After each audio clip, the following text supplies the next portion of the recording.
council meeting to order. Let's start with roll call. Councilmember Budashevsky. Here. Councilmember Cummings. Here. Councilmember Kaiser. Here. Councilmember LaRoche. Here. Councilmember Parsons. Here. Mayor Adams. Here. Councilmember Banks. Here. We have a quorum. All right, thank you. Let's rise for the Pledge of Allegiance. I pledge allegiance to the flag of the United States of America and to the republic for which it stands, one nation, under God, indivisible, with liberty and justice for all.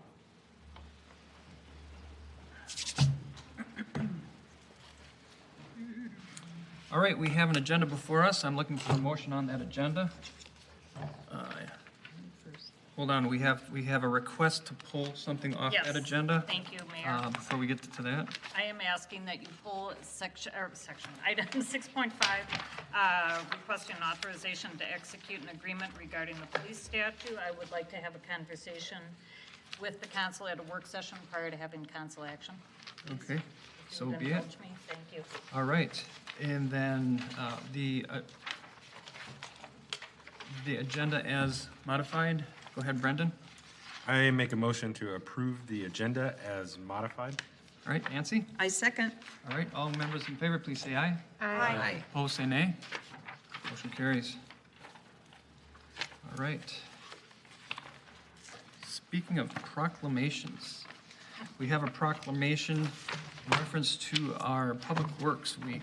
That is going to be May 16th through May 22nd, 2001. I will read that proclamation into the record at this time.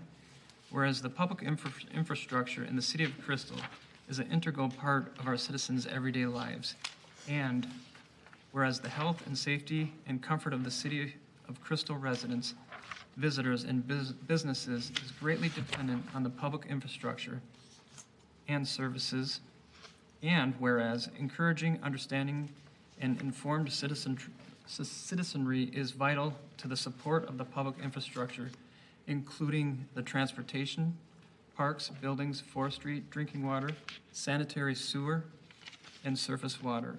And whereas support from the community is essential for the Public Works Department to obtain the resources and support that is essential to carry out the mission. And whereas Crystal Public Works Department is committed to the mission of design, construction, operation, and maintenance of the city's public infrastructure. Now therefore, I, Jim Adams, Mayor of the City of Crystal, do hereby proclaim the week of May 16th through May 22nd, 2001 as Public Works Week, and recognize the everyday commitment made by the Public Works Department to the city's health and safety, comfort, and overall quality of life. Dated this 18th day of May, 2021. Mayor Jim Adams. All right. So that's a direct recognition of our department. We have an awful lot that goes on in those departments in terms of the different hats that they wear. It's just amazing to see the different types of things that happen throughout the whole department. And we have good leadership there, and it's one of those things that has to be recognized and appreciated in our city, so thank you. All right. Excuse me, Mayor. John, go ahead. Usually when we have proclamations involving city department, the head of that department steps up to the microphone and says a few words. Sometimes they do. Some are more forthcoming than others. Stephanie. Oh, here we go. Welcome, Mark. Good evening, Mayor and council members. The only hat we wear are hard hats. Just kidding. No, I'm really proud of the staff. They're doing a lot. Actually, last year was our biggest year. Due to the change and stuff, we were able to get a lot of stuff done off the to-do list that we wouldn't have otherwise gotten because we're busy operating and maintaining stuff that our residents are using. So super proud of the guys. Got a lot done. Still hammering it this year. So we couldn't do what we do without your support. So thank you very much for that. And as you see, if you are anywhere south of 42nd right now, you can very much see all the stuff we have going on this year. So, yeah, thank you very much. All right. Thank you, Mark. For those of you who don't know, he's our Public Works Director. Nice job. Thank you. Thank you. All right, we also have a consent agenda before us. I'll read that into the record. First item is the approval of the minutes from the following meetings. City council meeting from May 4th, 2021, and then the council work session from that same date. Approval of the list of license applications submitted by the city clerk to the city council. That list is on file in the office of the city clerk. And then approval of a resolution accepting a donation of $500 from an anonymous donor for the police department's statue. And that is our consent agenda. Any question, or this isn't the question one. Looking for a motion on that. Anyone? Nancy? I'll make a motion to approve. All right, thank you. Looking for a second. Brendan? I second that. All right. All members in favor, please say.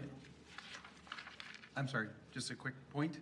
Just a reminder that if you haven't repealed the electronic statement, then you should still be taking a vote by roll call. Even though they're all here? Unless you wish to repeal it right now, you can just announce that you repeal it, but then that's repealed now moving forward. Would that be moving forward for all time? But what if we have somebody who's not here and they're trying to access remotely? Yeah, they wouldn't be able to unless we went under the other statute, went through the extra notice and all the other requirements. So, Mr. Mayor, if you're not 100% certain, I would recommend that you just go ahead and keep doing the roll call for now, and then you can think through at what time you believe it's appropriate to repeal the statement. Yeah, there's a lot of conversation there. We will not do that. I'm sorry, Chrissy. Let's do roll call vote. Let's see here. Councilmember Kaiser, please. Aye. Councilmember LaRoche. Aye. Councilmember Parsons. Aye. Mayor Adams. Aye. Councilmember Banks. Aye. Councilmember Budaszewski. Aye. And Councilmember Cummings. Aye. Motion carries.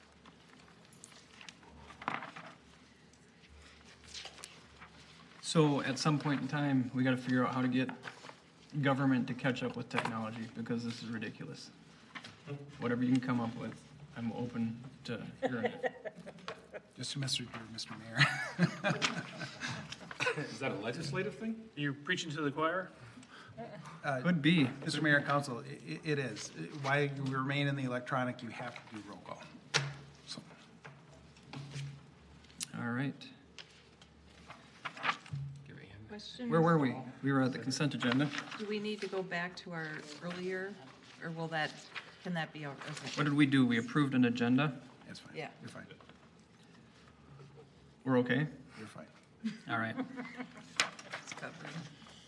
We got a whole meeting that we messed up on then. Open forum. Do we have anyone here wishing to speak during open forum? Seeing anyone here wishing to speak during open forum? Seeing nobody approach, we will skip by open forum. Just a reminder to the public, that's an opportunity for you to address the council in person, and we set aside a couple minutes for you to address the council, and it's a great opportunity. Water. I feel a chocolate. First item on our regular agenda is the disbursements of $25,000 or greater. I will read those into the record. First item is Central Roofing Company for roof replacement at the South Fire Station, $95,900. Dave Perkins Contracting for the valve repair and replacements, that's $28,200.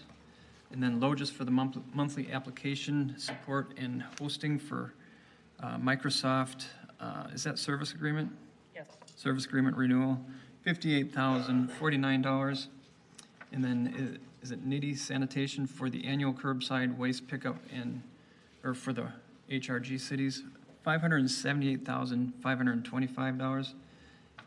Northdale Construction Company, final payment for the 2020 utility reconstruction project, $98,530. West Metro Fire Rescue District May contribution for the department, $110,140. MinPara for the pay date 4/30/21 for the employee and city required contributions, $62,912. Health Partners May health insurance premiums, $123,927. Disbursements, $25,000 or greater, total $1,151,185.48. Council, are there any questions from any of you on any one of these items? Seeing no questions, looking for a motion. John? Move approval of the list of disbursements over 25,000. All right, thank you. Looking for a second? David? Second it. All right. Let's do roll call vote. Councilmember LaRoche. Aye. Councilmember Parsons. Aye. Mayor Adams. Aye. Councilmember Banks. Aye. Councilmember Budaszewski. Aye. Councilmember Cummings. Aye. Councilmember Kaiser. Aye. Motion carries. All right, thank you.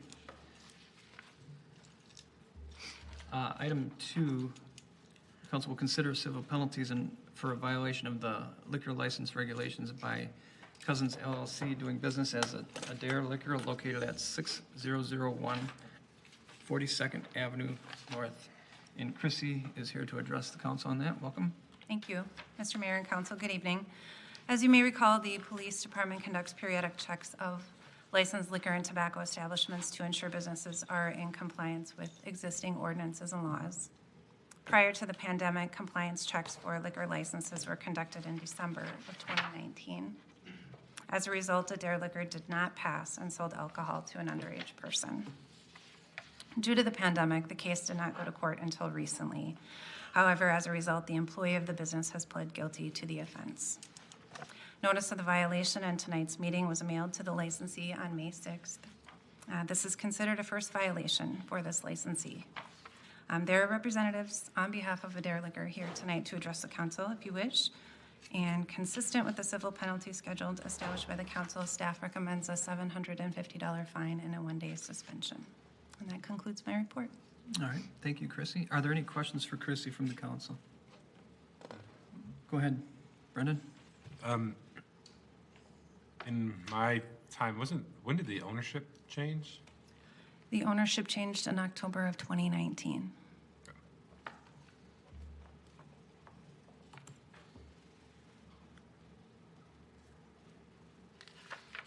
All right, any other questions? All right. Well, at this point in time, I would like the person to approach up here, if you would.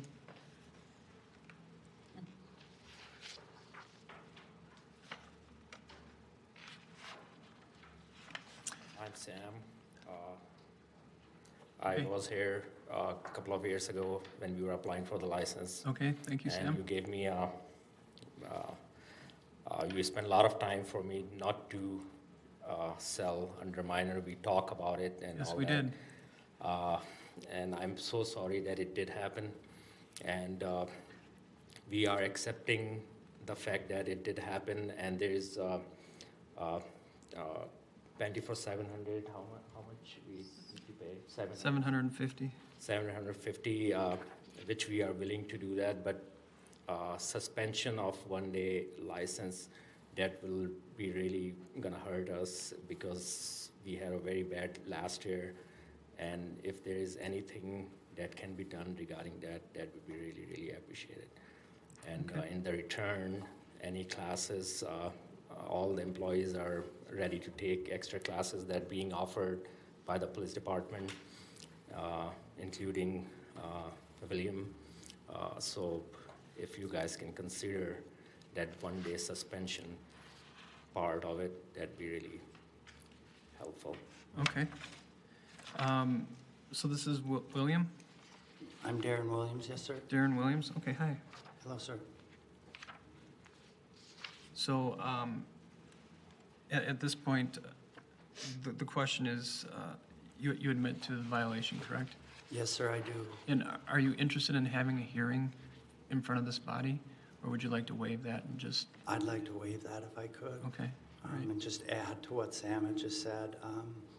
This wasn't his fault, this was mine. I'm the one that made that fatal error that day. Okay. I have children, and trust me, I've lost sleep over this. If there's anything you could do to waive that, I'm more than happy to donate up to 200 hours this summer any mentoring programs, Little League, sports programs that Crystal City has. Trust me, I do everything better than everyone else. You're and show up welcome to on do time. that service at any time. And I don't mean that to be funny. It's just a great thing. If you want to be involved with the community, we'd love to see you there. It's not something that really is going to come down from this body. I'm not going to ask this body to do that. But with your willingness and what I see in your heart, I'd love to see you kind of step forward and do what you can and be part of our community. That'd be awesome. There's a lot of opportunities in the different organizations, the different planning that goes on, and the different events that we have. Of course, we have frolics and stuff like that. It's great to have you part of our community. So with that, Council, do you have any questions for either of these gentlemen? No. Nancy, go ahead. Yeah, my question would be, what is your process for checking IDs? The only process is if, when he is working and somebody look younger, we have to ask ID. Beside that, our computer, also when you are selling alcohol, it can ask itself that anytime you scan alcohol beverage, it will ask to check the ID, to just remind you. So a lot of time, according to him, there was too many people and he just didn't concentrate enough on the face of the person. And what we do when you have a rush, you instead of, if somebody's looking old enough, you don't just manually remove that sign and complete the transaction. So what we did now, they are paying more attention to not removing just because there are so many people, and make sure that they are looking for seeing the IDs of everyone who's going through. Carding everybody. Yeah. Yeah, that's a fail-safe way, yeah. Yes. Okay, thank you. Brendan? Thank you. I was going to ask the same thing. What is the system that you have in place to prevent this from happening again? Yes, that's what. I think that's going to be, that would be the biggest concern. Correct. If you look 35 or younger, you're getting carded. I literally tell all of the employees, new employees, I don't care if you've carded them that same day, we card everyone now. I've been at Adair Liquor for 8 years, and this is my first incident like this, and you will never see me again, I can promise you that. All right. Any other questions? Seeing none, you're welcome to sit down. Thank you. All right, look, at this point, I guess what's on the table is we have a recommendation from staff, and we have kind of what we've been doing in the past. And I think in the past, what we've done on first violations, not that it was 100% agreeable, but we've been a little bit more lenient on the first, and we tend to go all the way to the max as it progresses, if it progresses. I've always been of the opinion to not do the suspension on the initial one. That's kind of, and then everything in the past first violations has occurred that way for the most part since I've been here. And I'm asking the council to go ahead and with the same spirit, do that on this case. In terms of the fine, I'd like to open that up for conversation. Is there any conversation on that? John? My experience is that when the suspension is waived or the penalty is reduced, that we end up having second and third time repeat offenders. So we have found that if we follow the recommendation, staff recommendation, that we have less repeats and Adair Liquors will never be in front of us again. And that's my experience here on the council. So I am recommending that we don't waive any portion of this at all, that they're charged a penalty of $750 and a license suspension of 1 day be imposed. All right. Are there any other opinions? Brendan? I guess, question, I was thinking that before John ever asked, do we have kind of that statistical data? This is, I mean, it's been a while since I You have one? And excuse my printout, my printer's dying, but I've been keeping track since I've been elected to council, from Yeah. 2017 till Okay. now. With John's point, there are a few here that have had first violations from 2017 who've never come back. We've had Right. no suspensions. So I Right. just wanted to put that out there, and I'm welcome to pass this down and share it. Thank you, Nancy. Yeah, Well, just, so just, diligent. just an add-on to that point, all of our second and third violations have had prior violations by definition. Yes, So. Yes. That's kind of to your point. It's not that all of them have come back. So, was there another comment over here that I interrupted? Well, Brendan that's kind of wants to- where Nancy jumped in, I guess. My question was, did we have some, I guess, some information, right? And this is, I mean, kind of a pretty good, right, when we look at how many that we have where we waived the suspension, right? Yep. We did not see them again. Yep. I was wondering, you know, because here on my time on the council, there's only been the, two, the Buffalo Wild Wings and the Crystal one. And I think that the Crystal Wine and Liquor, they had previous things before. that was mine. egregious. Yeah, they had previous things before my time, but we haven't seen Buffalo Wild Wings come back. I think and that was, I guess, the thing that I was wondering, were there others that have not returned? And so, anyway. Yeah, I think we'd all like to see that. Yeah, No, that's I'm pretty, sorry, that's, my I mean- printer went wacky on me. I think that's pretty good information, you know. I mean, It to it your helped me point, because I don't remember when these come up, and it's been a couple of years since Yeah. we've had something Chrissy come or forward to Chief, us. you don't keep, we not gonna have that data? I mean, probably not on hand, but like, is that something that you would keep as a running data that you'd be able to pull a report on? Councilmember Bakes, I do have that information. I just don't have it here this evening. Thank you.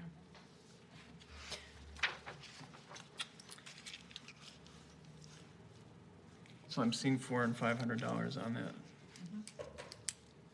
That's kind of what we're seeing. Go ahead, I Olga. tend to not favor the suspension, but I don't like to quibble about the fee because that can go on for like ever. We can like kick this ball back and forth. So I think $750 is reasonable, and I'm ready to make a motion if we can proceed.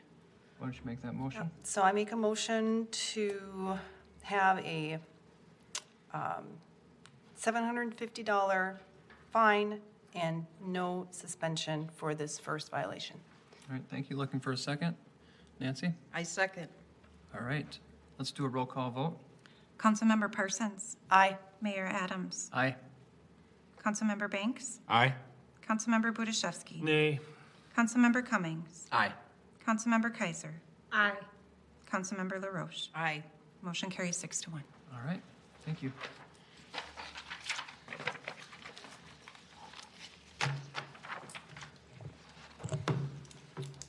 All right, our third item is the consideration of approving a conditional use permit. Thank you guys for coming in. Appreciate it, and please don't No, you come need to this way sit again. there. Yeah. Oh, I forget that part, sorry. We have our city planner, Dan Olson, here to talk about the pavilion. Welcome, Dan. Thank you. Good evening, Mr. Mayor, members of the council. Tonight, we have approval of a resolution for a conditional use permit for a cemetery pavilion at 3700 Winnetka. And here in blue on the screen is the cemetery. It's made up of 3 different lots. This shows also the area where we've mailed notices to within 500 feet of the properties. We've also published it in the Sun Post, as we always do. We published it on the city website. We sent a notice to the city of New Hope because it borders that city. We also posted on 3 neighborhoods next door, which are the Winnetka Hills, Brownwood, and Valley Place neighborhoods. Some general information here. The Adath Yeshurun congregation is proposing to construct a pavilion at Adath Hesed Shell Emes Cemetery at 3700 Winnetka, as I said. The cemetery has existed since 1924, and I didn't find any record that a CUP had ever been approved for this cemetery use. So that in our Unified Development Code, the cemetery would be defined as legally non-conforming. In order to make it conforming to our regulations, I've included language in the resolution that not only approves the pavilion, but also includes the entire cemetery itself in the approval for the CUP. So that would make it conforming then to our regulations. Some of the adjacent uses, north of the cemetery is another cemetery. Then east is across Winnetka is property in New Hope that is, I'm sorry, it's not across Winnetka, it's east of this property is a property in New Hope that's zoned industrial. To the west, that's across Winnetka, and that there's some single-family homes over there, as well as some neighborhood businesses. And then to the south, it's land in Crystal. There's an apartment building there, and there's also a contractor showroom. Both of those are zoned either R3 or commercial. Here is the location of the pavilion. To my left, I think it might be your right, it would be Winnetka Avenue. That's right here. This is Winnetka Avenue. So it's location within the cemetery itself, and here, of course, are the grave sites. So that's kind of, they're quite far from the road. Here is a close-up of the pavilion site itself. So this is, it's a round pavilion. There would be a couple of parking spaces provided. Here's a gravel road that it would be accessed by, and then there would be some landscaping in front of the pavilion. Here is a elevation drawing of the pavilion. I think it's a unique building that will, to Crystal, I think it's going to be an attractive addition to this cemetery and to this area. Just some notable site elements here. The pavilion will be about 1,400 square feet, and it will be used for primarily memorial services. And then the congregation also has two events that they hold throughout the year, one on Memorial Day and then one in the fall. So they're already holding those, but this will give them a place to do that. As I said previously, the property contains 3 separate platted lots.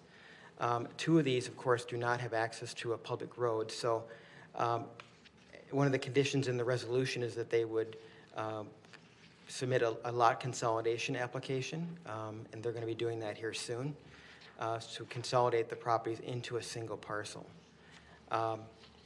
The setbacks, it's as you can saw from that previous graphic, it's going to be easily meet those required setbacks from property lines. The exterior building materials, the building is about 13 feet tall, and it will have exterior wooden panels with stone accents.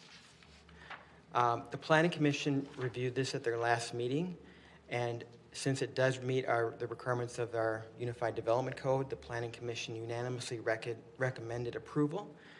No one from the public has submitted any comments on this CUP. So tonight you're being asked to adopt a resolution approving the CUP as recommended by the Planning Commission. And I'm available for questions. I'm not sure if the applicant is on the Zoom call or not. I don't see them. It doesn't on look there. like it. I'm not sure why they're not here, but Okay. Go ahead, John. Yeah, I just have to agree with you. I mean, when I looked through that portion of the packet, the pavilion was just a beautiful piece of architecture. It was just wonderful how it was laid out in terms of the rest of the property. So I thought it was fantastic. And to think that they've, I know most cemeteries, that I know of have some type of structure, for the celebration of life, for this not to have one, I just seems so appropriate, so. yeah. David. I would note, like, when you drive in Winnetka, and you kind of pass that cemetery, it just looks like a big empty hill.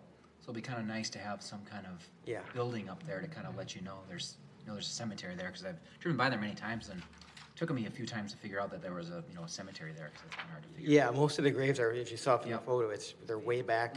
There's not much in the front, so. Right. Nancy? Well, thank you.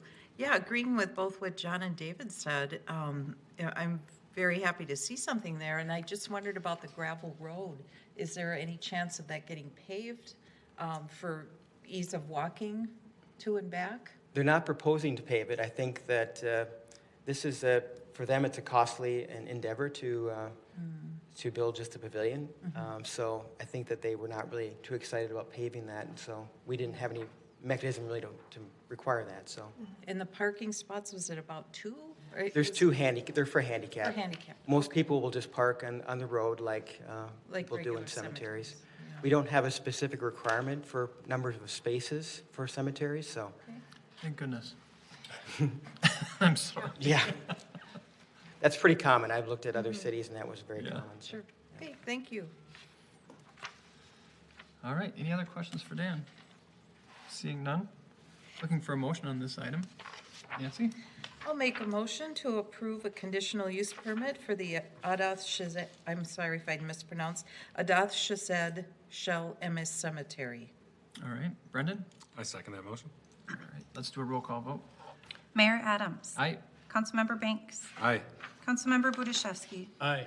Councilmember Cummings. Aye. Councilmember Kaiser. Aye. Councilmember LaRoche. Aye. Councilmember Parsons. Aye. Motion carries. All right, so our city planner, Dan Olson, is going to address us on Chapter 5 of the city code, the UDC, the Unified Development Code. Yes, you saw this a few weeks ago in a work session. It's just some miscellaneous amendments to our Unified Development Code. These amendments are just really to clarify and correct existing requirements. As I administer the code, these things come up, and sometimes things are not clear, sometimes they're conflicting within the code itself, so that's where these are coming from. As I said, you reviewed these at your May 4th work session. After the work session, I brought them to the Planning Commission public hearing held last week and asked them for a recommendation, which they gave a positive recommendation unanimously. No one from the public provided comments.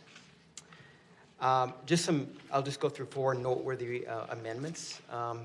The first is mechanical equipment. I added a definition in the definition section. I also added this use to the accessory use table, so it's allowed in every use, or every zoning district, I should say. And then I also provided options for screening equipment on the ground and on rooftops. Vehicle wash or detailing. Because vehicle wash have drive-through elements and other drive-through facilities require a conditional use permit, the amendment would apply the same drive-through standards to vehicle washes as other drive-through facilities. And then secondly, this amendment would require a conditional use permit for new vehicle wash establishments. Tent sales, this is a temporary use. There was an internal inconsistency in the UDC in which most outdoor sales were allowed for 180 days per year. Tent sales were only allowed for 21, so this really makes it all the same, this amendment. I also added use-specific standards to ensure that tents are maintained in good condition. Lastly, parking requirements for vehicle repair. Currently, there is no specific requirement in the code. Currently, what we do by practice is we just look at the property itself. If it has office or storage or what it has on there, we calculate the parking based on that. We have not really included the service bays in our practical way of doing this. So the proposed amendment would add a specific requirement, parking minimum, I should say, consistent with this past practice. There would be no minimum or maximum parking limit. This change was made after your work session. We heard that you would prefer not to have a maximum, so we eliminated that. We also clarified that there were 2 other vehicle-related uses that would not have maximums too, as well. And that was what we took to the Planning Commission on May 10th. So after, just to sum it up, the two changes after your work session on May 4th were to, first of all, as I said, delete the maximum parking limits for motor vehicle sales and wash detailing to match what is done for vehicle repair. And then I also added an option to secure underground posts for new fences. So that was something that came up after your work session. So as the Planning Commission did recommend approval of the UDC amendments, no one from the public provided comments. Tonight you're being asked to approve a first reading of the ordinance. The next steps would be a second reading on June 1st with an adoption on that date. It would be published in the Sun Post on June 10th, and then these amendments would go into effect on July 10th. So I'm available for questions if you have any. All right, council, questions on this item? Seeing nothing. We've talked pretty good on this one. All right. Looking for a motion on this item then. John? Make a motion approving the ordinance revising Chapter 9 of the Crystal City Code regarding targeted resident, oh wait, I'm on the wrong one, sorry. Let me back it up here. I make a recommendation for ordinance making various amendments to Chapter 5 of the Crystal City Code. All right, thank you. Looking for a second? I'll second it. Therese, thank you. Let's do a roll call vote. Councilmember Banks. Aye. Councilmember Budashevsky. Aye. Councilmember Cummings. Aye. Councilmember Kaiser. Aye. Councilmember LaRoche. Aye. Councilmember Parsons. Aye. Mayor Adams. Aye. Motion carries. All right, 6-5 has been pulled. 6-6 is what we're moving on to. So now I should just do the one on targeted ticketing, right? So, Yeah. I'm sorry, I didn't catch that. We should do the next one. Oh, okay. 6-6. We're going to consider a first reading of the ordinance on Chapter 9 of the City Code regarding targeting residential picketing. We have our city attorney here, Troy Gilchrist, to address the council on that item. Welcome, Troy. Thank you, Mr. Mayor and Council. This is a follow-up to the discussion that you had in your work session on May 4th. It concerns the implementation of a prohibition against targeted residential picketing. And as is indicated in the legislative findings associated with the ordinance, the goal of this is to safeguard residential privacy, well-being, and tranquility within the home. So that is ultimately the goal of this. This builds off of state law that speaks to targeted residential picketing as and provides an opportunity under Chapter 609 for a owner to obtain a restraining order. But this goes further by adding another provision to the definition of targeted residential picketing, and that is specifically standing, marching, patrolling, or picketing by one or more persons directed solely at a particular residential building without the consent of that building's occupants. So that's the addition to the other two provisions that are in state law that define targeted residential picketing. And then this very next provision of this amendment simply says no persons shall engage in targeted residential picketing within the city. A violation of it is a misdemeanor, just as any other violation of the code is a misdemeanor. So that is the gist of this particular proposed ordinance. I will note for the council, there were some concern expressed in the work session regarding a distance that was provided in this, and that was removed. So as requested, that has been withdrawn. And as I indicated in the work session, there are a number of cities that have adopted this prohibition. Some years ago, it was challenged in Minnesota courts on a constitutional basis, and it was upheld. And so as a result, you'll see a number of these ordinances are structured very similarly, building off of the one that was upheld by the courts. And this is as well. So I'd be happy to answer any questions the council may have. All right, thank you, Troy. Questions for Troy? Nancy? Yeah, just to clarify, this is for any person, any resident. This targeted picketing is protecting any resident, not just council members or city staff or things like that. It's for everybody. Mr. Mayor, council member, that is correct. Thank you. It doesn't specify who is protected, it's just persons in their homes. Okay. Other questions? Seeing none? All right, looking for a motion? John? I will make a motion approving an ordinance revising Chapter 9 of the Crystal City Code regarding targeted residential picketing. All right, thank you. Brendan? I second that motion. Thanks. Let's do roll call vote. Councilmember Budashevsky. Aye. Councilmember Cummings. Aye. Councilmember Kaiser. Aye. Councilmember LaRoche. Aye. Councilmember Parsons. Aye. Mayor Adams. Aye. Councilmember Banks. Aye. Motion right. carries. Thank you. Next, we're going to talk about water pipe rehabilitation project, and we have our Public Works Director back with us again. Mark Ray, welcome. Good evening, everybody. This is the project we talked about back at the April 20th work session. The funding for this project is $450,000, so there was $250 in the current stormwater long-term plan for this. We discussed another funding source from a savings effort starting next year. The estimated cost based on the engineer's estimate is just over $380,000. The contractor has until, it should be late summer 2022. Technically, it's actually September 2nd, 2022 to finish.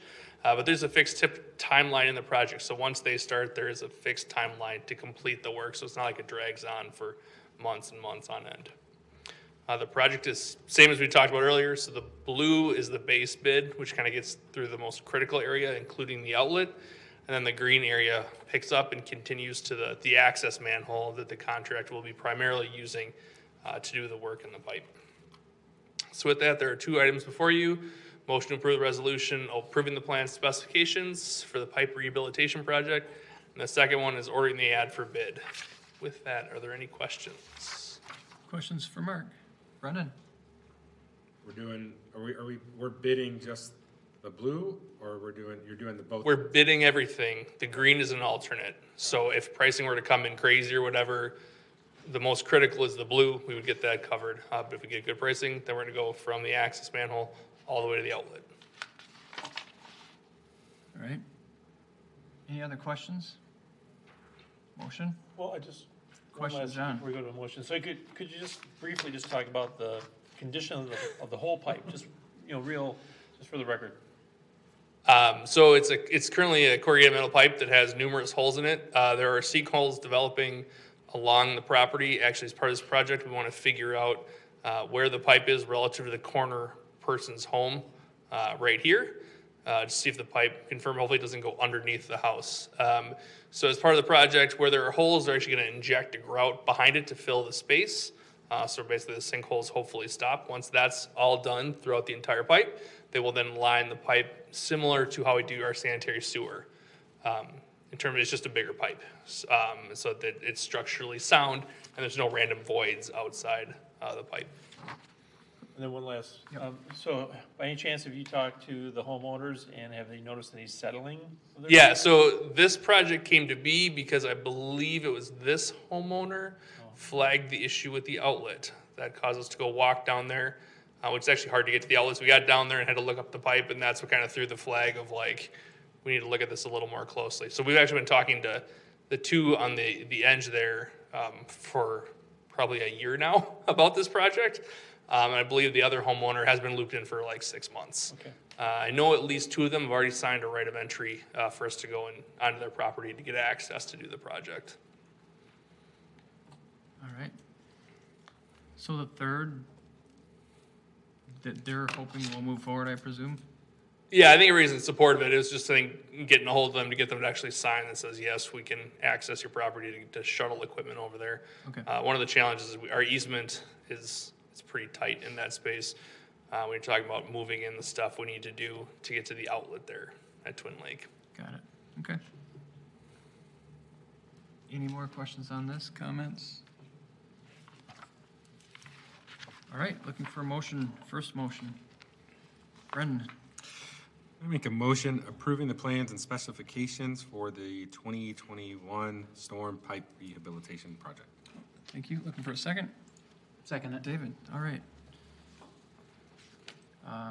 Let's do roll call vote. Councilmember Cummings. Aye. Councilmember Kaiser. Aye. Councilmember LaRoche. Aye. Councilmember Parsons. Aye. Mayor Adams. Aye. Councilmember Banks. Aye. Councilmember Budaszewski. Aye. Motion carries. All right. Second motion. Brendan? I make a motion ordering advertisement for bids for the 2021 storm pipe rehabilitation project. All right, thank you. David? I second that. Thank you. Let's do roll call vote. Councilmember Kaiser. Aye. Councilmember LaRoche. Aye. Councilmember Parsons. Aye. Mayor Adams. Aye. Councilmember Banks. Aye. Councilmember Budaszewski. Aye. Councilmember Cummings. Aye. Motion carries. All right, thank you for that. Next item is the emergency declarations related to the pandemic, considering a resolution ending that. Our city manager here is going to address the council on that item. Mayor. If you'll recall, last year, the mayor declared a local emergency based on the president and the governor's emergencies due to the pandemic. And at your April, I believe it was 6th work session, you talked about whether to end the local declaration, recognizing that we still operate under any orders that the governor or the legislature have established. And since then, what a lot has changed. The governor has changed a lot of the regulations, lifted a lot of the restrictions. And so I think it probably makes sense to end the local emergency declaration, again, recognizing that all the state regulations, we still have to follow them. So you have a resolution in your packet that was drafted by the city attorney ending the local declaration. All right. If you have any questions, I'm happy to try to answer them. Questions for Ann? John? Well, I just more or less, I have a comment. I mean, even though we, vote to declare that this local emergency is over, it does not mean that the emergency is over. I mean, we are still struggling with the pandemic. And then besides that, I mean, we also have, social issues within our own community and outside communities which are themselves are not yet resolved. And then thirdly, I'd have to say economically, I mean, we're coming out of a pandemic. Life as we know it will not be the same. I mean, there will be some major changes in terms of how people view their, work-life experience. And that's the biggest part about, when you declare an emergency over, it's kind of like, the war is over, we don't need to worry about these things anymore, yet they're still in front of us. And it's very important that people realize that, it's important that they get vaccinated, because, I mean, the side effects from the virus itself are tremendous. I mean, you look at just the sheer number of people that have died, not only here in Minnesota, but nationwide, as well as the worldwide numbers. This is not something to take lightly. Also, we're looking at social unrest. I mean, we're experiencing it, next door to us. We could, certainly are not immune to it, and as well as the rest of the nation, as well as the world. And so that's part of it as well. And now you're looking at an economy that's anywhere but stable. But so I just, in my heart, I just hope that we end up in a better place, a year from now, 10 years from now, 100 years from now, than we ever were this past year. So, thank you. Councilmember, I did not mean to imply the pandemic was over and that there is not still a federal and a state emergency. So I understand. I apologize. I understand that, yeah. Tried it Yeah, that way. I just think that needs to be clear, and we don't take it Understood. lightly. Thank Yeah. you. Yeah, thanks for your comments. Yes, it's important to note that there are definitely differences between the levels of state of emergency, and that we're not ignoring the other levels. It's just what we're doing locally. The reasons we put it in place, we're not using it anymore, and it's not something that I want to sit in a perpetual state of emergency and not use it. It just doesn't make sense. And the others are in place, so we're good there. Any other comments? All right, looking for a motion on this one. Olga? I make a motion to approve the resolution ending the local emergency declaration. Okay, thank you. Looking for a second. Nancy? I'll second. All right, let's do a roll call vote. Councilmember LaRoche. Aye. Councilmember Parsons. Aye. Mayor Adams. Aye. Councilmember Banks. Aye. Councilmember Budaszewski. Abstain. Councilmember Cummings. Aye. Councilmember Kaiser. Aye. Motion carries. All right. That is the last item on our agenda. We do have a couple announcements, however. The Becker Park reopening celebration will be May 22nd, finally, from 10 a.m. to 1 p.m. A reminder, at that park, there's the plant sale from the Community Progress Plant Sale, the Crystal Fund, plant sale, and that is going to run just before that event at 9 o'clock through 1 o'clock. And then the next city council meeting is going to be on a Tuesday again, like almost always, on June 1st at 7 p.m. here at City Hall at the council chambers. And then a reminder to all that the work sessions and the council's meetings can be listened to or viewed on the website at crystalmn.gov. You're welcome to listen to it at your leisure at that time. Any other announcements? David? Yeah, some good news. After a 1-year hiatus, the Crystal Airport open house is back on this year. So it's Father's Day on June 20th.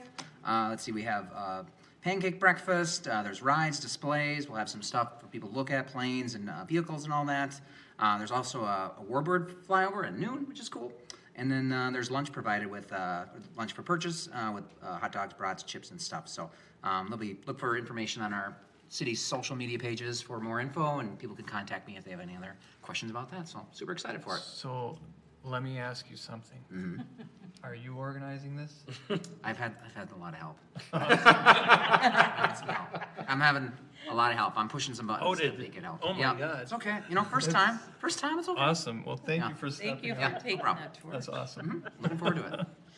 Was there another announcement? Yeah, I would want to mention that May is No Mow May, No Mow May. Does that make sense? No Mow May? Yep. So It does you're not. allowed to let your grass grow a little bit longer so the pollinators have time to get at the flowers that are growing in your beautiful grass. So you might see some people's lawns a little shaggy. Just want you to know it's for the environment, so. Yep. June, the lawnmowers come out. That's right. Dang it. Yep. And please don't mow my lawn.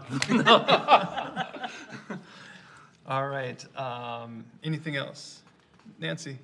I was looking for the event, but I can't find it. So Ann or anyone, if they can help. When is the citywide garage sale? Is that early The June? first weekend in June. Okay, so coming up in a few weeks. Correct. Okay, thank you. All right. Very good. That's it. Looking for a motion. So moved. John? Nancy? I'll second. All right, let's do a roll call vote. Councilmember Parsons. Aye. Mayor Adams. Aye. Councilmember Banks. Aye. Councilmember Budaszewski. Aye. Councilmember Cummings. Hi. Councilmember Kaiser. Aye. Councilmember LaRoche. Aye. Motion carries. All right.